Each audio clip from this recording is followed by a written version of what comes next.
Hey everyone, it's Pam and I'm here with my monthly update video letting you know everything that I was up to in the month of April. First of all, Media Mavens, of course. There were 2 episodes of the show. The first was actually our 1-year anniversary episode. April 2nd, I believe, was our anniversary of our very first podcast. So as a celebration, Riley and I did a show just with the 2 of us, and we took a bunch of listener questions, and that was a really fun episode to do. And the second episode, we had our friend Zufi on, and we talked about Mass Effect Andromeda. We went very in depth. We also went rather long on this episode. We talked about everything from the combat to the multiplayer to the relationships to the story to what we thought of the voice acting. Lily was not involved in the podcast, but it was a really good episode, I think.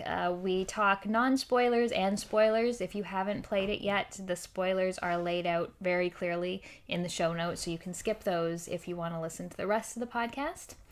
Other than that, one thing actually for this month is that I'm going to do another Q&A episode. It's been a long time since I did one of those. I believe I first did one for my 1,000 subscriber celebration, and that was a while ago. So I took the first questions from people who are my patrons on Patreon, but I will also take some from everyone else. So if you have a question that you would like me to answer, you can leave it in the comments of this video. And I think that's it for updates. Now for my shout out, and it's hard to do quick cuts with a dog who won't stop moving. My shout out this month is VG Elucidator.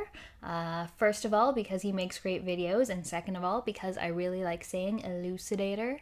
It's a fairly new channel. He's only got a few videos, maybe 10 videos up right now, but they've all been really, really good so far. He does game analysis. He does a series called Gaming Deconstructed, where he talks about a number of things. There's one on the origin of Bahamut. There is another on the lesson from The Witcher 3 and where exactly in Slavic myth that originates from. He also did an episode on Queen and video games and all of the, well, some of the references to Queen in video games or video games that have used Queen's music, and I'm a big Queen fan, so that was a particular favorite of mine. He does really good voiceover and some animation, which overlays other footage, and the execution of it kind of reminds me of the channel Extra Credits, which I think is a fantastic channel to be compared to, but it's also different. The topics are very unique and specific. So if you're interested in some unique game analysis, check out VG Elucidator. So as for my pickups this month was very light on pickups, partially because the games that I actually bought at the beginning of April at the Barry Game Exchange I covered in my last update video, because I cheated a little bit. So as far as I can remember, the only thing I got that was physical was Nier Automata, or Automata, however you'd like to say it. Anyway is fine with me. This game, I'm just going to go right into what I've been playing since this is my only pickup. This game has been great so far, and I'm actually really surprised that I like it, because it does a number of things that generally drive me up the wall or that like wouldn't appeal to me. So first of all, it's a sequel to Nier. I did not like Nier. The gameplay was not my cup of tea. I think I played it for maybe half an hour before putting it down. The second thing is that there's no autosave, and you can only save at certain points. So at the very beginning of Nier, you have to go through this, 20-ish minute intro that ends with a boss fight, and if you die during the boss fight, you have to start the whole introduction over again. So that is another thing that would usually turn me off. And the third thing is that if you want to get the entire story of the game, you have to play through it 5 times to get endings A, B, C, D, and E. So that is, the combination of those things would usually make for a game that I would never touch, but just everyone's been talking about this game and everyone's been loving it. So I decided I would pick it up, and I'm really glad I did.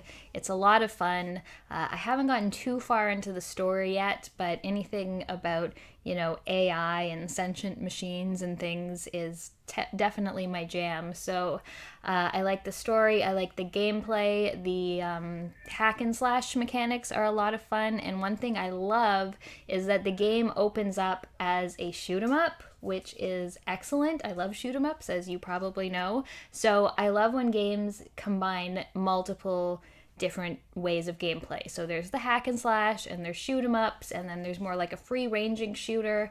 There might be more in the future, I don't know, but so far I am really liking Nier. Also, obviously, I played Mass Effect Andromeda last month. Again, if you want my full thoughts on it, I would listen to the episode of Media Mavens, which is called I'm Sorry, BioWare, That Is Just Not How Two Women Have Sex.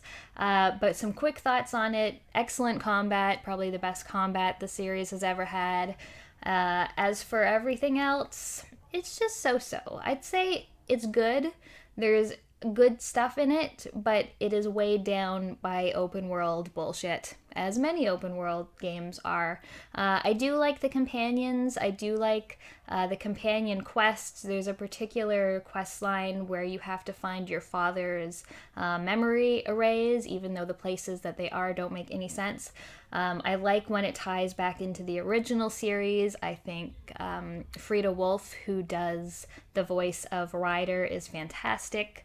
But overall, it was just, you know, too much. If I had a little more self-control and just sort of mainlined it through the main story and the companion quests and didn't do all the fetching junk, I probably would have liked it more. But as it is, I don't think it's as strong as the original series, but I think it was still worth playing. And a couple indie games that I've been playing lately or finished. Hard West is one. It is a game I got on Steam, and it's sort of like an XCOM-like tactical combat game, except it's in the Old West or Wild West, except like a paranormal version of the Wild West. So you play out 8 little scenarios, and in each one you're playing a different set of characters, although they all sort of intertwine in some way. And it was good. It's not the most polished gameplay as far as the combat goes, but it was fun. Had some RPG elements in between combat. There was things you could do. You could mine for gold, you could play poker, things like that to gain money and equipment. So Hard West was an enjoyable game. And then the other thing I played was Axiom Verge, and I am not even anywhere near beating that yet, but there was a sale on Xbox, so I decided to pick it up. And Metroidvanias are generally not my thing. I don't like backtracking, I don't like not knowing where I'm going, but I'm actually enjoying this pretty well. Occasionally I'll look up a map online just to make things a little less frustrating for myself. There is a map in game, but you know, just sometimes I don't know where to go. You know, you get a new weapon and then you can open a path somewhere else, and I don't necessarily always want to look for that path myself. So it's fun though. The boss fights are fun. There's a bunch of different weapons, and the music is pretty good. So I'm sort of slowly making my way through that one. There's more. I'm sure I played a lot of stuff. I played Thomas Was Alone, which was good. It was a very, very solid platformer. I've been playing Dead Rising 2 off the record. I always liked Dead Rising 2, and this one puts Frank West back in the protagonist driver's seat and brings back the photography element to it, which is one of my favorite parts of the game. It also makes me realize how much Dead Rising 4 really cut out of the game in making it sort of more accessible and easier to play without having to drag survivors around and worry about them killing themselves, and taking out the clock element especially. Just that whole sense of urgency just went away in Dead Rising 4. So 2 is a nice reminder of how challenging, but at the same time could be frustrating, Dead Rising 2 was. So I think that's about it for what I've been playing. Let me know what you were up to last month, if there is anything in particular you played that you really enjoyed, or anything you picked up. Also, don't forget about the Q&A. If you have a question or two for me that you would like to answer, leave them in the comments. Thank you for watching. I'll see you next time.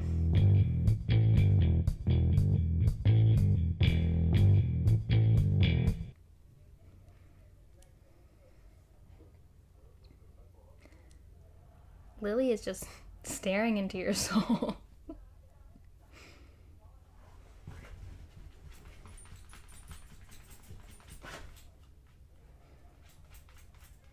You having fun? Who are you looking at? What?